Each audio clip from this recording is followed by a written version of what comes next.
샬롬, 평안하셨습니까? 아름답고 귀한 말씀, 생명샘. 오늘도 하나님의 귀한 말씀으로 축복받는 한 시간 되시기 바랍니다. 제가 요즘 계속해서 계수에 대해서 말씀을 드리고 있는데요. 이게 언제 끝날지 모르겠어요. 네, 성경 말씀에 보니까 요한복음 7장 37절에 명절 끝날 곧 큰 날에 예수께서 서서 외쳐 가라사대 누구든지 목마르거든 내게로 와서 마시라. 나를 믿는 자는 성경의 이름과 같이 그 배에서 생수의 강이 흘러나리라. 이 강이 언제 끝일지 모르겠어요. 오늘도 계수에 관한 이야기를 또 드리고자 하는데요. 출애굽 운동에서 우리가 이 군대 계수를 보았습니다. 두 번에 걸쳐서 있었는데 첫 번은 바로 시내 광야에서 있었죠. 자, 우리 민수기를 보겠습니다. 그래서 이 모든 기록들이 민수기에 기록되어 있는데 민수, 백성들의 수를 센다 그런 뜻이죠. 그래서 이 민수기의 주요 특징이 바로 백성들의 수, 특별히 20세 이상으로 싸움에 나아갈 수 있는 자들의 계수가 여기 1장부터 기록이 되어 있습니다. 1장 1절에 보시면은요, 이스라엘 자손이 애굽 땅에서 나온 후 제2년 2월 1일에 여호와께서 시내 광야 회막에서 모세에게 일러 가라사대 너희는 이스라엘 자손의 모든 회중 각 남자의 수를 그들의 가족과 종족을 따라 그 명수대로 계수할지니 이스라엘 중 20세 이상으로 싸움에 나아갈 만한 모든 자를 너와 아론은 그 군대대로 계수하되 매 지파의 각기 종족의 두령 한 사람씩 너희와 함께 하라. 자, 여태까지 계속 반복해서 드리는 말씀이니까 잘 이해하시겠는데 이 군대를 계수한 사람이 누굽니까? 군대를 계수한 사람 몇 명이에요? 몇 명이서 이 계수를 했죠?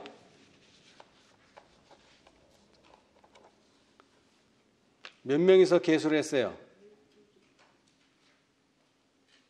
자, 계수를 당하는 건 모든 지파의 20세 이상이고 누가 그 숫자를 세었어요? 그 명수대로. 자, 이 명령이 처음에 누구에게 주어졌죠? 모세에게. 그렇죠? 모세에게. 자, 그래서 모세와 또 누구예요? 각 지파에서 한 사람, 두령 한 사람씩. 그래서 이 사람들이 이제 수를 세는 겁니다. 그러니까 모세와 각 지파의 두령. 이 사람들이 수를 쉬었어요. 그래서 60만 3,550명이라는 숫자가 계수가 되었죠. 자, 그리고 나서 한 40년 지나서 이제 민수기 26장으로 가시면요. 이제 두 번째 군대 계수가 나옵니다. 민수기 26장. 여기도 1절입니다. 연병 후에 여호와께서 모세와 제사장 아론의 아들 엘르아살에게 일러 가라사대 이스라엘 자손의 온 회중의 총수를 그 조상의 집을 따라 조사하되 이스라엘 중에 무릇 20세 이상으로 능히 싸움에 나갈 만한 자를 계수하라 하시니 모세와 제사장 엘르아살이 여리고 맞은편 요단가 모압 평지에서 그들에게 고하여 가로되 여호와께서 애굽 땅에서 나온 모세와 이스라엘 자손에게 명하신 대로 너희는 20세 이상 된 자를 계수하라 하니라. 아멘. 근데 세월이 40년간 지나다 보니까 이제 누가 죽었습니까? 아론, 형 아론이 죽었어요. 그래서 아론을 대신해서 누가요? 이번에는 아들 엘르아살이 이 일에 계수하는 일에 동참하게 되죠. 자, 성경을 펴셨으니까 복음 성경 27장을 펴시면은요. 거기에 표가 하나 나오죠. 여백에 보시면 표가 하나 나와요. 그죠? 그래서 인구조사라, 여기는 인구조사라 이렇게 표현했죠. 인구조사. 그래서 1차가 있고 2차가 있어요.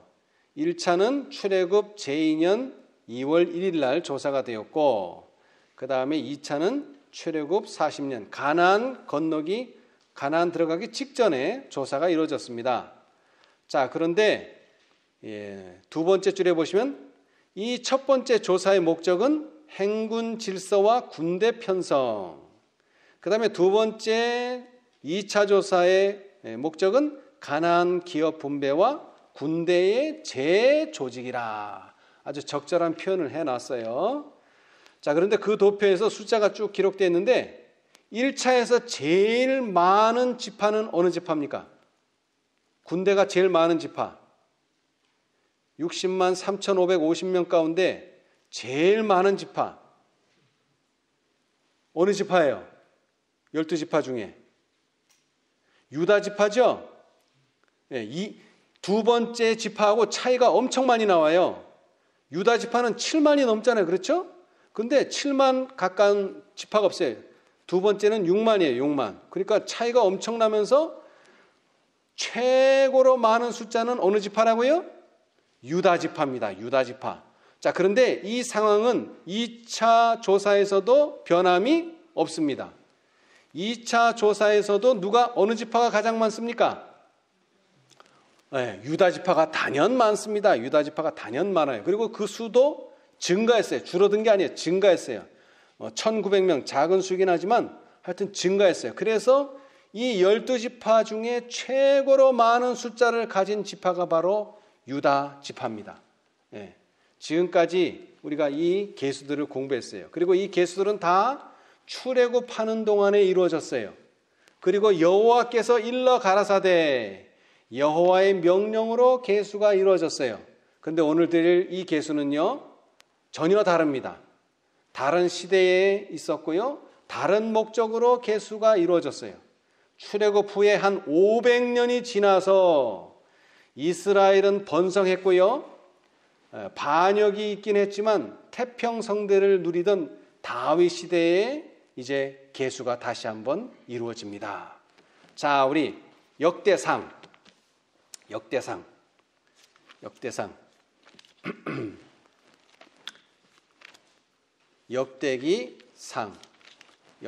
21장 1절입니다. 역대기상 21장 1절. 역대기상 21장 1절. 사단이 일어나 이스라엘을 대적하고 다윗을 격동하여 이스라엘을 계수하게 하니라. 아멘. 여러분, 이 다윗이 계수를 했다는 거, 그것도 참 전에 계수와는 좀 별개의 계수긴 하지만 더 충격적인 건 누가요? 사단이 일어나. 여러분, 신약 성경에서 사단의 존재는 좀 보기가 쉽습니다. 특히 예수님한테는 직접 누가 나타났어요? 광야 시험 동안 사단이 직접 나타났습니다. 그러나 처음부터 내가 사단이다 이러지는 않았어요. 광명한 천사로 나타나긴 났지만 사단이 나타난 적이 있어요. 물론 에덴 동산에서도 나타났어요. 그런데 뱀을 통해서 나타났어요. 그런데 사단이라고 하는 단어가 구약 성경에 제일 먼저 나오는 책이 바로 이 역대상 21장 1절 이 한 절입니다. 그리고 구약 성경에서는 세 책에서 사단이라는 단어가 나옵니다. 욥기서에서 나오고요, 스가랴서에서 나와요. 근데 거기에는 여러 절이 있어요. 그런데 이 역대상은 딱 한 절, 사단이 일어나 이스라엘을 대적하여 다윗을 격동하여 이스라엘을 계수하게 하니라. 여러분, 사단에 대해서 여러분이 잘 아시는 것처럼 사단은 원어로 해도 사탄입니다. 원어로 해도 사탄이에요. 히브리어로. 근데 그 뜻은 뭐냐면 대적, 대항자라는 뜻입니다. 뜻은. 근데 여기 본문에도 나와 있잖아요. 그죠? 이스라엘을 뭐하고? 대적하고. 여러분, 사단이 왜 계수하도록 했는가? 이스라엘을 뭐하도록? 대적하도록. 이 말은 그냥 하나님의 백성을 대적한다 이런 뜻이 아닙니다. 하나님의 백성 뒤에 누가 있죠? 하나님이 계시죠. 신정정치긴 하지만 다윗 뒤에는 하나님이 계십니다. 그래서 결국 누구를 대항하는 것입니까? 이스라엘을 대적한다는 것은 하나님을 대적하고 대항한다. 그러나 우리는 좀 더 구속의 경륜의 입장에서 본다면 구속의 경륜을 대적하고 구속의 경륜을 대항해서 계수하는 일을 하도록 했다는 것입니다, 여러분. 예. 자, 그런데 이 다윗은 어느 지파에 소속되어 있죠? 어느 지파에 소속되어 있습니까? 다윗. 예? 유다 지파죠? 유다 지파. 자, 우리 사무엘상 17장 12절. 사무엘상 17장 12절. 예, 가끔 잊어버릴 때 있습니다. 예. 그러나 다시 상기하면 돼요. 자, 12절. 다윗은 유다, 베들레헴, 에브랏 사람 이세라 하는 자의 아들이었는데, 여기 분명히 나옵니다. 다윗은 어느 지파요? 유다. 그리고 어디서 태어났어요? 베들레헴. 이 다윗의 고향은 베들레헴입니다. 예수님의 고향은 어디입니까? 베들레헴입니다. 그런데 이 다윗은 유다 지파에 소속됐어요. 아까도 얘기했지만 이 출애굽 운동 당시에 계수에서 가장 많은 지파가 어느 지파라고요? 유다 지파. 그 강성한 유다 지파에서 또 강성한 자가 왕인데 그 왕이 바로 다윗입니다. 예. 그러니까 뭐 할 만해요? 교만할 만하죠. 가장 강성한 지파에다가 그 지파에서 또 왕이에요. 예, 교만할 만하죠. 그리고 이 다윗은요, 약 1000년이 지난 베들레헴에서 예수님이 탄생했듯이, 그러면서 그 예수님을 일컬을 때 뭐라 그랬어요, 사람들이? 예수님이 일컬을 때. 자, 마태복음 21장 9절로 11절에 보면 예루살렘 입성할 때 앞에서 가고 뒤에서 따르는 무리가 소리질러 가로되 호산나 무엇의 자손이요? 다윗의 자손이요 찬송하리로다. 주의 이름으로 오시는 이여 가장 높은 곳에서 호산나 하더라. 입성할 때 한 말이에요. 그리고 이것은 여기서 끝나는 게 아닙니다. 예수님 재림하실 때도요. 자, 계시록 22장 16절에 보면 나 예수는 교회들을 위하여 내 사자를 보내어 이것들을 너희에게 증거하게 하였노라. 나는 누구예요? 나 예수는 다윗의 뿌리요. 여러분, 예수님은 참 특별해요. 다윗의 뭐기도 하고요, 자손이기도 하고요, 또 다윗의 또 뭐기도 하십니까? 뿌리가 되기도 해요. 예수님에게서 다윗이 나왔고 또 예수님은 다윗에게서 나왔어요. 참 재미있죠. 육신의 혈육으로 하면은, 혈통으로 하면은 예수님은 다윗의 자손이지만 영적으로 하면 다윗은 예수님에게서 나왔어요. 예. 그런 다윗이 바로 무슨 일을 했다고요? 이스라엘을 대적하고 하나님의 구속의 경륜을 대적하는 일을 했어요. 사단의 충동을 받아서. 예. 그러나 여러분은 너무나 잘 아시겠죠? 다윗의 생애가 어떠한지. 제가 한번 읽어드릴게요. 다윗이 목자로서의 초기의 생애에서 겸손과 수고를 참고 친절히 양떼를 돌보는 데서 얻은 교훈들과 한적한 들에서 자연과 접촉하고 음악과 시에 대한 재능을 개발하며 그의 생각을 창조주께 향하게 한 것들과 오랜 광야 생활의 단련으로 용기와 견인불발과 인내와 하나님께 대한 믿음을 행사하도록 하신 것은 여호와께서 그를 이스라엘의 왕위에 오르게 할 준비로서 정하신 과정이었다. 여러분, 이 과정은 또 누구도 겪었습니까? 모세가 40년 궁중 생활했지만 그 궁중 생활의 결과는 사람 죽이는 것밖에 안 됐어요. 살인자밖에 안 됐어요. 그런데 도망을 가서 어디로 갔어요? 미디안 광야로 가서 또 얼마 동안 있었습니까? 40년 광야 생활. 뭐 하기 위해서? 이스라엘의, 그때는 왕위는 아니지만 이스라엘의 지도자가 되는 과정은 광야 생활입니다. 침례 요한도 마찬가지예요. 광야 생활이에요. 거기서 뭘 배웠습니까? 거기서 뭘 배웠어요? 한적한 들에서 뭐와 접촉하면요? 천연계와 접촉하면서 이 다윗은 음악과 시를 잘했죠? 150편에 이르는 많은 시편 가운데 이 다윗의 시가 엄청 많습니다. 예. 그것은 바로 창조주 하나님을 노래한 것이죠. 그렇죠? 그리고 그 광야에서 뭘 배웠습니까? 용기를 배우고 견인불발을 배우고 인내를 배우고 하나님을 신뢰하는 믿음을 배웠어요. 예.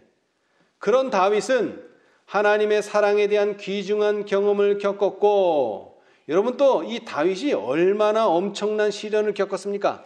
왕으로 기름 부음을 받았는데 바로 왕이 된 게 아니고 수년이 지나서 이 사울의 핍박을 받으면서 도망을 다니다가 결국에는 하나님의 섭리로 왕이 됐어요. 천신만고 끝에 왕이 됐습니다. 정말. 쉬운 말로 산전, 수전을 다 겪은 왕이에요. 다윗은 하나님의 사랑에 대한 귀중한 경험을 겪었고 당신의 성령의 풍부한 선물을 받았다.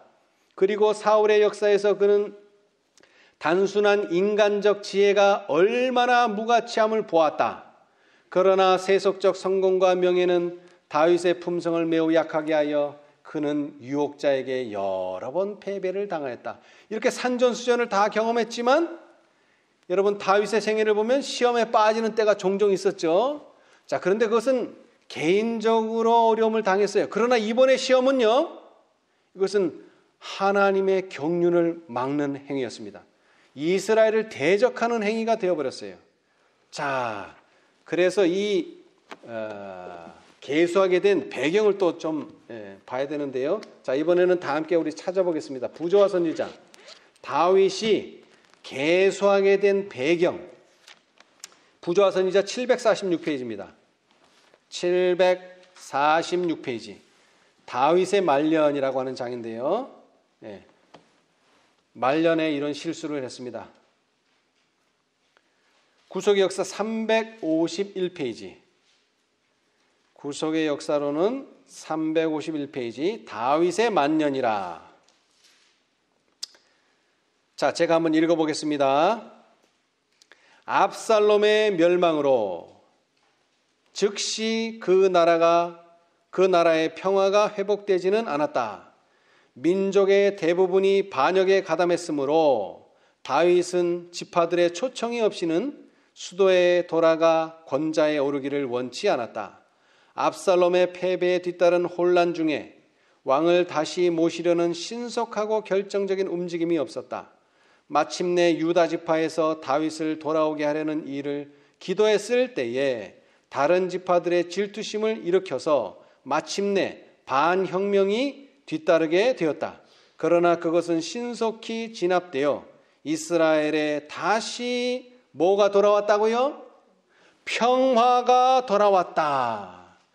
여러분, 많은 위인들이, 많은 믿음의 노독들이 언제 시험에 잘 빠집니까? 위험하고 위기의 상황에서는 하나님을 의지해요. 근데 어떻게 되면요? 평화스러워지면은 마치 자기 자신이 잘해서 이런 평화가 온 것처럼 착각을 하게 돼요. 다윗도 마찬가지예요. 자, 압살롬의 반역도 제압됐어요. 그 다음에 그 이후에 또 반혁명도 일어났는데 이것도 신속히 진압됐어요. 그래서 이제 평화가 쫙 찾아왔는데 다윗은 이 평화를 자신에 대한 자신의 어떤 행위나 자신의 어떤 업적으로 생각했어요. 그러면서 뭐를 불신해요? 하나님의 능력에 대한 불신이 나타나기 시작합니다. 가데스의 경험과 똑같아요. 자, 우리 747페이지. 거기 747이라고 써있죠? 거기 그 줄에 걸친 문단입니다.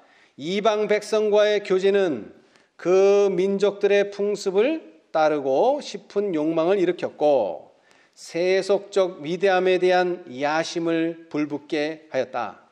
이스라엘 사람들은 여호와의 백성으로서 영광을 받았으나 교만과 자신감이 증가할 때에 그들은 그 정도로 뛰어나는 것으로는 만족하지 아니하였다. 그 정도로 뛰어나는 것으로는 만족하지 아니하였다.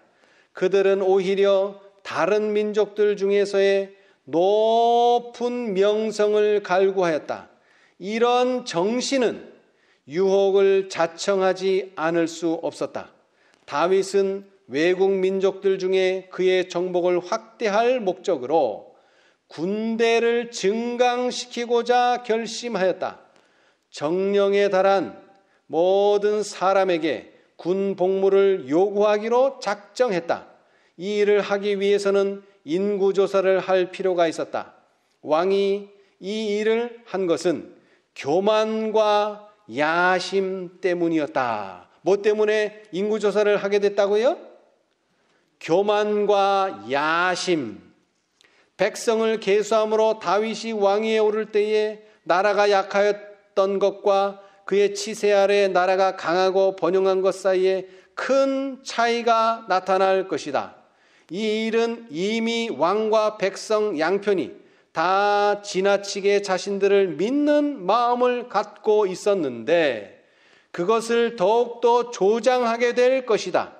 성경은 누가 일어나?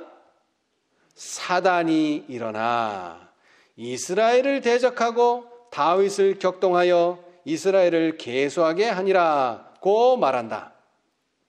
다윗의 치세 하에서 이스라엘이 번영한 것은 왕의 능력이나 그 군사력이라기보다 오히려 하나님의 축복에 기인된 것이었다. 그런데 그 나라의 군사력을 증가시키는 것은 인근 민족에게 이스라엘 백성이 신뢰하는 것은 여호와의 능력이 아니라 그들의 군대라는 인상을 줄 것이다. 아멘. 여러분, 왜 다윗은 인구조사를 하려고 했습니까? 군대를 뭐 하기 위해서요? 확대하고 증강시키기 위해서. 그래서 결국 그 군대의 세력을 강화시키려고 하는 것은 뭐를 약화시키는 거예요? 반대로. 여호와의 능력이 우리를 강성하게 한 것이 아니라 자신들의 나라의 군대가 이 나라를 강성하게 했다는 것을 보여주는 거죠. 그렇죠? 다시 말하면 여호와의 능력에 대한 불신을 전적으로 보여주는 것이 뭐라고요? 인구를 조사하는 것입니다. 그리고 그것은 단순히 조사가 아니라 군대를 더 강화시키기 위한 거예요. 20세 이상 되는 사람들을 더 많이 뽑기 위해서 그는 인구 조사를 시작합니다. 자, 이것이 잘못이라는 것을 그는 알게 됐어요. 이거 하는데 수개월이 걸렸어요. 거의 1년 가까이 걸렸어요. 그런데 이것을 하면서 다윗은 스스로 깨달았어요. 아, 내가 지금 잘못하고 있구나. 나의 교만 때문에 이런 일을 벌였구나. 자, 역대상 21장을 다시 한번 보겠습니다. 역대상 21장. 역대상 21장 8절서부터 보겠습니다. 이번에는 8절. 역대상 누가 찾으셨으면 한번 읽어보세요. 8절로 13절까지. 다윗이 하나님께 아뢰되 내가 이 일을 행함으로 큰 죄를 범하였나이다. 이제 강구하오나니 종의 죄를 사하여 주옵소서. 내가 심히 일어나게 행하였나이다.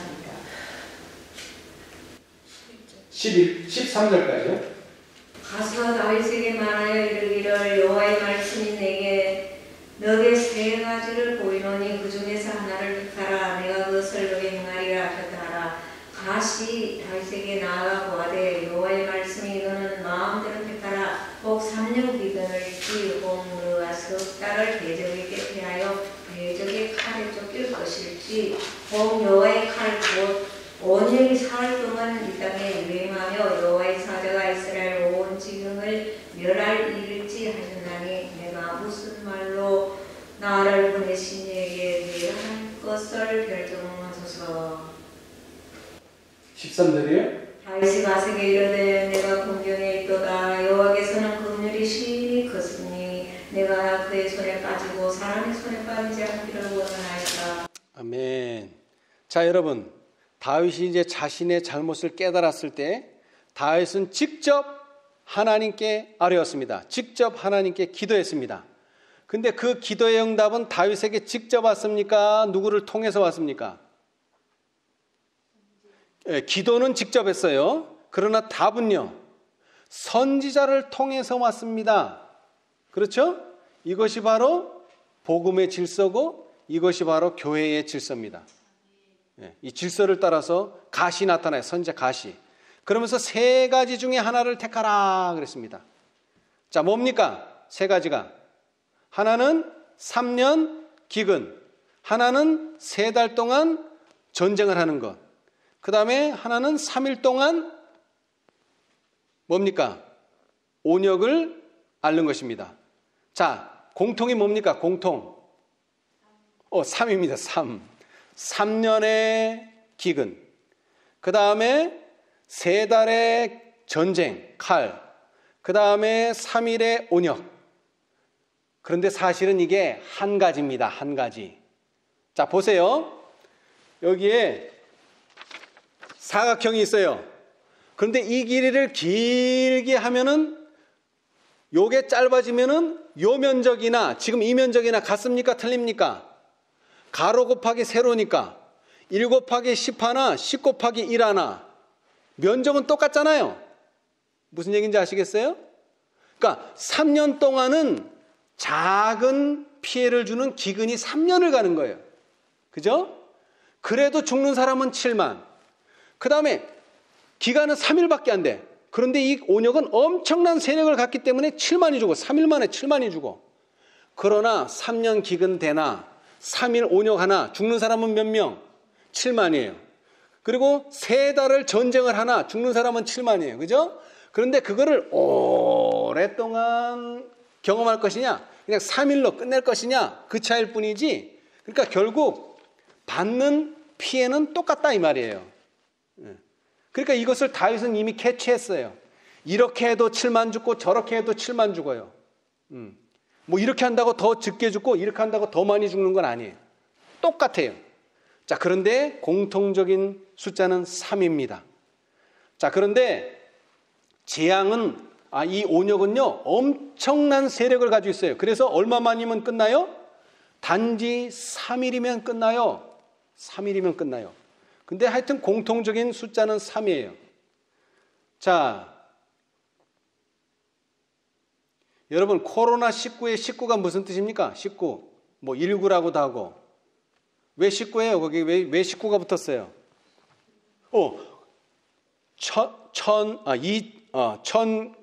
2019년 잠깐 헷갈리네. 2019년에 시작해서 19예요. 근데 사실 19긴 한데 실제로 받는 해는 이게 12월에 시작했기 때문에 중국에서 시작했기 때문에 실제적인 타격은 2020년부터 시작했어요. 그래서 올해가 2022년이니까 몇 년째예요 지금이? 3년째예요. 3년째. 예. 여러분 코로나의 재난의 끝이 보입니다. 끝이 보여요. 예. 자, 그런데 이 온역을 택한 이유가 있어요. 다윗이 왜 택했어요? 이 온역을 세 가지 중에 하나를 택하라 그랬는데 여호와께서 긍휼이 크시니. 자, 13절 다윗이 가세게 이르되 내가 공경에 있도다. 여호와께서는 긍휼이 심히 크시니 내가 그의 손에 빠지고 사람의 손에 빠지지 않기를 원하나이다. 이 말은 뭐 여러 가지로 해석할 수 있겠지만 여호와께서 원하는 대로 하십시오. 이 뜻입니다. 쉬운 말로. 자, 그것이 바로 온역입니다. 그래서 온역으로 인해서 무려 7만 명이 죽었어요. 자, 그랬는데 이 온역이 어떻게 끝이 났습니까? 이게 중요해요. 온역이 어떻게 끝이 났어요? 뭐 3일 되면은 끝난다 그랬으니까 3일 됐으니까 끝나겠지. 이런 아니란 생각으로 끝이 난 게 아닙니다. 어떻게 끝을 냈죠? 어떻게 끝을 냈습니까? 자, 이 내용은 성경도 있지만 우리 예언의 신을 한번 보겠습니다. 예언의 신. 자, 부조화선 이제 748페이지. 748페이지. 이게 그냥 날짜만 된다고 끝나는 게 아닙니다. 날짜가 된다고 끝나는 게 아니에요. 자, 구속의 역사 352페이지 오른쪽 단 위에서 두 번째, 멸망시키는 천사가 예루살렘 밖 그의 길에 머물러 있었다. 그는 모리아산 위 여부스 사람 오르난의 타작마당에 서 있었다. 선지자의 지시를 받아 다윗은 그 산에 올라가 여호와께 제단을 쌓고 번제와 화목제를 드려 여호와께 아뢰었더니 여호와께서 하늘에서부터 번제단 위에 불을 내려 응답하셨다. 이에 여호와께서 그 땅을 위하여 기도를 들으시매 이스라엘에게 내리는 재앙이 그쳤더라. 어떻게 재앙이 끝났다고요? 누가요? 다윗이 이스라엘을 위해서 뭐를 드렸더니요? 제단을 쌓고 번제와 화목제를 드렸더니 그것을 받으신다는 응답으로 불을 내리시고는 뭐를 끝이셨어요? 재앙을 끝내셨어요. 예. 자, 그런데 제단이 세워졌기 때문에 그때 이후로 언제나 성지로 여김을 받은 그 장소를 오르나니 왕에게 선물로 제공하였다. 그러나 왕은 그것을 받기를 거절하였다. 다윗은 말하기를 내가 결단코 상당한 값으로 사리라. 내가 여호와께 드리려고 내 물건을 취하지 아니하겠고 값없이는 번제를 드리지도 아니하리라 하고 그 기지 값으로 금 600세겔을 달아 오르난에게 주었다. 아브라함이 그의 아들을 번제로 드리려고 제단을 쌓았던 장소로서 기념할 만하고 이제 이 큰 구원으로 거룩하게 된 이곳은 후에 솔로몬이 건축한 성전 부지로 선정되었다. 여기 또 3이 나와요. 또 3. 여러분, 이 오르난에 제단이 쌓은 곳은 세 가지가 중복되는 장소예요. 첫 번째, 뭐가 이루어진 장소죠? 아브라함이 이삭을 제단으로 바쳤던 바로 그 장소입니다. 모리아산의 그 장소. 그 다음에 두 번째로는요, 이 다윗의 잘못으로 3일간의 온역이 있었지만 그 온역을 그치게 하는 제사를 드렸던 장소가 바로 이 장소입니다. 자, 그리고 또 나아가서 세 번째, 마지막 세 번째는 어떤 장소입니까? 바로 이곳에 뭘 세웠어요? 솔로몬 성전이 완성됩니다. 그 장소에서 삼중의 축복을 받은 곳이에요. 삼중. 예.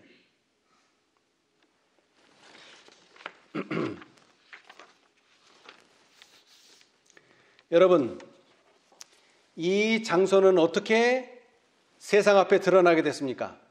만약 온역을 당하지 않았더라면 제사 드릴 일도 없었을 것이고 제사를 드리지 않았더라면 그런 장소로 택하여지지도 않았을 것입니다. 그래서 하나님은 전화위복의 하나님입니다. 여러분, 셋째 천사가 힘을 잃었어요. 그래서 어떻게 할 바를 모를 때 뭐가 나타났어요? 넷째 천사가 나타나서 힘과 능력을 줍니다. 만약 그들이 그렇게 되지 않았더라면, 라오디게아 상태에 빠지지 않았더라면 넷째 천사는 올 필요도 없어요. 그런데 왔어요. 그런데 이 넷째 천사도 뭘 잃었어요? 또 힘을 잃었어요. 그래서 넷째를 돕기 위해서 또 다른 천사가 와야 돼요. 전화위복의 하나님입니다. 예. 자, 그런데 사실 이 일은 구속의 경륜을 막기 위해서, 자, 하나님이 너희와 함께 하는 것이 아니라 네가 잘해서 그렇게 된 거야, 그런 교만심을 부추겼던 사단의 활동이었지만, 이 사단의 활동은 하나님께서는 하나님의 섭리로 탈바꿈시킨 겁니다. 자, 그런데 이 똑같은 내용을 사무엘하는 좀 다르게 기록했어요. 자, 한번 보십시다. 사무엘하 24장. 지금 우리가 역사를 공부하고 있는데 이 역사는요, 병행합니다. 두 번 반복됩니다. 항상 두 번 반복됩니다. 사무엘상으로부터 시작해서 역대기 하까지 이 6권의 책은 항상 두 번 얘기해요. 두 번. 역사를 두 번 얘기해요. 그런데 이 사무엘하도 역대상에 있는 조금 전에 읽은 말씀 21장을 묘사하고 있는데 똑같은 사건을요. 전혀 다른 각도에서 묘사합니다. 사무엘하 24장. 사무엘하 24장. 누가 찾으셨으면 1절 한번 읽어보세요. 사무엘하 24장 1절. 사무엘하 24장 1절. 여호와께서 다시 이스라엘을 향하여 진노하사 저희를 치시려고 다윗을 감동시키사 가서 이스라엘과 유다의 인구를 쫓아라 하시니라. 아멘. 자, 여러분, 아까는 누가 일어나? 사단이 일어나. 그런데 이번에는 똑같은 사건은 뭐라고요? 여호와께서. 이거 어떻게 된 겁니까, 이거? 똑같은 사건인데. 사단이 한 거예요? 여호와가 하신 거예요? 이거 헷갈리죠? 혼동되죠? 여러분, 이렇습니다. 출애굽 운동할 때 계수가 있었죠?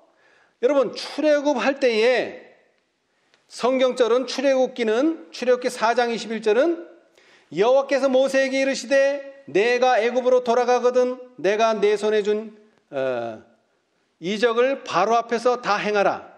그러나 내가 그의 마음을 강팍해 한즉 그가 백성을 놓지 아니하리니. 여러분, 여호와께서 바로의 마음을 강팍하게 했다 그랬어요. 그렇죠?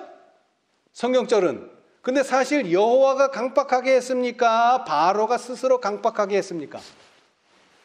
바로가 스스로 한 거지 하나님이 그렇게 만든 게 아니에요. 근데 성경은 그렇게 기록하고 있어요. 내가 그의 마음을 강팍하게 하겠다. 표현의 차이지 이 표현이나 여호와께서 어디서 그것을 알 수 있느냐면 여호와께서 계수를 하게 하신 것은 이스라엘을 향하여 진노하사 그렇게 했다는 거예요. 진노해서. 그 다음에 저희를 치시려고 그렇게 했다는 거예요. 치시려고. 다시 말하자면 사단의 계획을 알고 계셨어요. 하나님은 사단이 대적하여 그렇게 할 거를. 그러나 막지는 않으셨다. 이런 뜻이에요. 하나님이 막지는 않으셨어요. 이것을.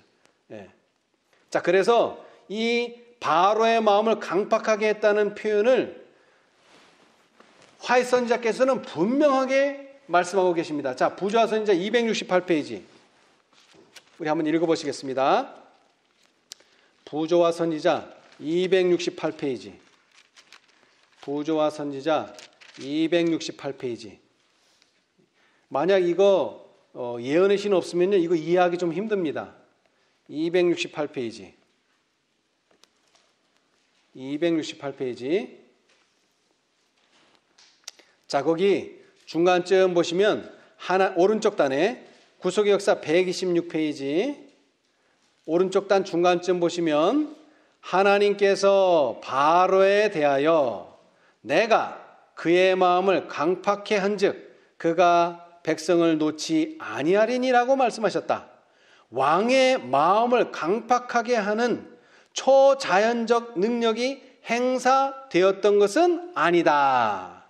하나님께서는 바로에게 당신의 능력에 대한 아주 분명하고 놀라운 증거를 주셨다. 그러나 왕은 완고하게 그 빛을 거절하고 그것에 유의하지 않았다. 그가 거절한 무한한 능력이 나타날 때마다 그의 반역은 더욱 굳어지고 결정적이 되었다. 그가 맨 처음 표적을 거절할 때에 심은 반역의 씨들은 뭐를 거두었다고요? 결실, 열매를 거두었다. 바로의 마음은 그의 완고함이 한 단계씩 더해지는 자신의 길을 계속 추구해 감에 따라 점점 더 굳어져서 마침내 그는 죽은 그의 맏아들의 싸늘한 얼굴을 볼 수밖에 없었다. 이런 뜻입니다. 마찬가지로 여호와께서 그렇게 하도록 지시하신 것이 아니라 다윗이 착각한 거예요. 뭐라고요?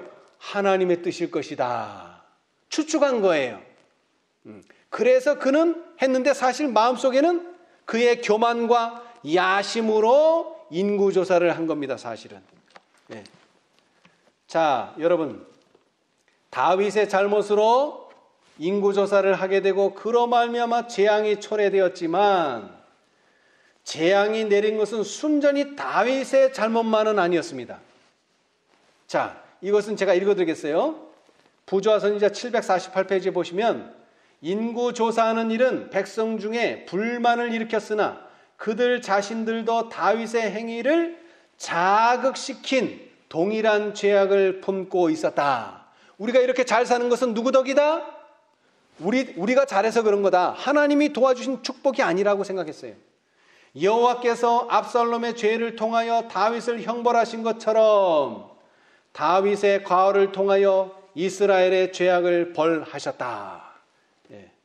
자, 다윗의 잘못이 재앙을 내리는 계기가 되었지만 이 재앙은 이스라엘에게 주어진 것입니다. 그래서 7만 명이 죽었어요. 자, 이제 우리는 다윗의 잘못된 계수를 통해서 무엇을 배워야 되겠습니까? 온 세상에 3년 동안 온역이 창궐하게 된 이유는 무엇입니까? 이로 말미암아 해외 선교활동뿐만 아니라 국내에서의 선교활동까지 어려워진 이유는 무엇일까요? 여러분, 신명기 29장 29절에는 이런 말씀이 있습니다. 오묘한 일은 우리 하나님 여호와께 속하였거니와 나타난 일은 영구히 우리와 우리 자손에게 속하였나니 이는 우리로 이 율법의 모든 말씀을 행하게 하심이니라. 예. 여러분, 하나님의 뜻은요 알 수 없어요. 그러나 모르는요 나타난 일로는 우리가 알 수가 있어요. 오늘날 왜 세상에 이런 일이 벌어졌냐 하는 거예요. 오늘날 교회가 다윗을 따라 계수하고 있지는 않습니까? 다윗처럼 몇 명 선교사 보내기 운동, 하루에 몇 명 침 내주기 운동, 대쟁투 청소 몇 세트 보급 운동, 그리고 11절을 얼마 표준, 그 다음에 침례 교인 수를 얼마 표준, 그 다음에 전도지 분급은 얼마 표준, 표준을 정해 숫자로. 여러분, 우리는 오늘날 너무나 많이 숫자에 의존하고 있어요. 근데 그것은 하나님이 의도하시는 바는 아닙니다. 오히려 교회가 14만 4천인의 계수에 집중을 해야 되는데 이 14만 4천인의 계수에는 별로 관심이 없어요.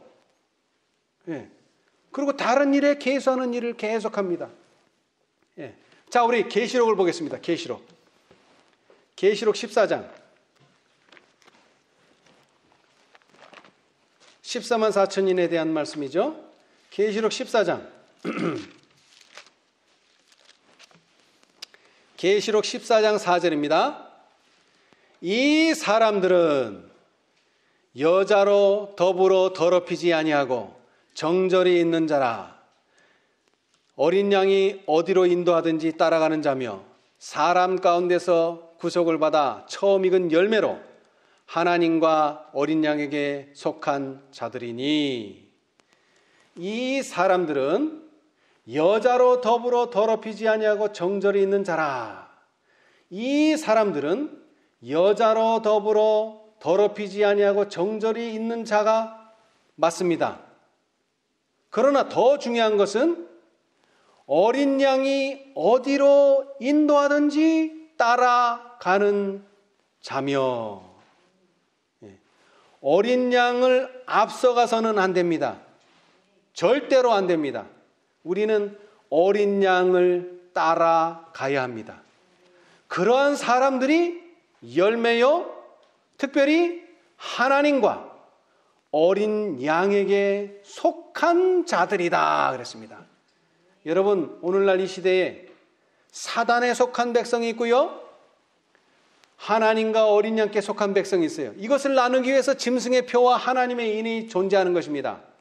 그러나 하나님의 인은요, 짐승의 표를 받지 않으려고 노력한다고 받아지는 것이 아닙니다. 하나님의 인을 받지 못한 사람들이 전부 다 짐승의 표를 받게 될 것입니다. 자, 그런데 하나님의 은혜는 어떻게 받을 수 있습니까? 어린 양이 어디로 인도하든지 따라가는 자며. 예. 여러분, 우리는 따라가는 자가 되어야 됩니다. 자, 그런데 누구를 따라가야 됩니까? 우리 목사님을 따라가야 됩니까? 우리 교회를 따라가야 됩니까? 우리 장로님을 따라가야 됩니까? 우리 지도자는 예수님이십니다. 우리는 어린 양을 따라가야 됩니다. 이 어린 양이라는 말 속에는 깊은 의미가 있는데요. 예수님께서 12살에 유월절에 갔을 때 가장 인상 깊게 본 장면이 뭘까요? 어린 양을 죽이는 장면입니다. 그 어린 양이 누구라는 거예요? 예수 그리스도라는 겁니다. 구속의 경륜의 성취를 봐야 된다는 것입니다. 구속의 경륜 가운데 나오는 것이 바로 어린 양입니다. 구속의 경륜을 이해하고 그 구속의 경륜의 시간표에 따라서 따라가야 된다 이겁니다. 그런 자들은 하나님과 어린 양에게 속한 자들이다. 우리 모두 하나님과 어린 양에게 속한 자들이 되기 위해서 어린 양이 어디로 인도하든지 따라가는 저와 여러분이 되시기를 간절히 바라면서 말씀 마치겠습니다. 감사합니다. 하늘에 계시는 감사하신 저희들의 아버지, 주님의 놀라우신 은혜와 섭리를 다윗의 생애를 통해서 다시금 보여주시니 감사합니다. 주님, 이 이스라엘의 태평성대가 다윗으로 말미암은 것이 아니고 이스라엘 백성으로 말미암은 것이 아니라 하나님의 전적인 축복이라고 하는 사실을 다시 한번 기억하게 도와주시옵소서. 오늘의 우리가 이 자리에 있기까지 베푸신 하나님의 은혜를 잊지 않도록 축복하여 주시옵소서. 주님 도와주셔서 이스라엘이 참으로 강성해지고 이스라엘이 참으로 세상 앞에 드러나는 백성이 되는 이유는 하나님이 그들을 축복하심이라고 하는 사실을 기억하게 도와주시옵소서. 오늘 우리 소수의 무리가 이 자리에 모였지만 주님께서 우리를 영화롭게 하실 것이라고 하는 사실을 기억하게 도와주시옵소서. 주님, 우리의 능력은 숫자에 있지 아니함을 다시 한번 기억하게 도와주시고 우리를 위하여 할 수 있는 길은 오직 어린 양 되시는 우리 주님을 따라가는 길입니다. 주님 도와주셔서 계시록 14장에서 다시 계시록 18장으로 이제 주님의 천사들이 바뀌어 싸우니 그 천사들과 연합할 수 있도록 축복하여 주시옵소서. 그리하여 우리의 교만과 우리의 야심이 일어나지 않게 도와주시고 온전히 겸손히 우리 주님을 뒤따르는 우리 모두가 되도록 축복하여 주시옵소서. 또 특별히 우리 가운데 믿음이 연약한 형제자매들 기억하여 주시고 이제 이 작은 수, 이 적은 무리가 무엇을 할 수 있을까 의심하지 말도록 도와주셔서 하나님의 능력과 하나님의 축복하심을 따라 우리가 강해질 수 있다고 하는 사실을 기억하게 도와주시옵소서. 또 아직도 변화되지 못한 저희의 품성들 언제 어떻게 변화될까 의심하고 불신할 때가 많이 있습니다. 주님 도와주셔서 이 또한 하나님의 축복으로 이루어질 수 있다고 하는 사실을 다시 한번 기억하도록 도와주시옵소서. 전적으로 하나님의 말씀만을 의지하는 믿음 되도록 축복하여 주시옵소서. 또 특별히 우리 중에 육신의 연약한 가운데 있는 형제자매들 기억하여 주시고 이렇게 어렵고 힘들 때일수록 더욱 하나님의 능력과 축복을 신뢰하는 모두가 될 수 있도록 은혜 베풀어 주시옵소서. 이 모든 기도에 들으심을 감사하며 예수님의 이름으로 기도합니다. 아멘.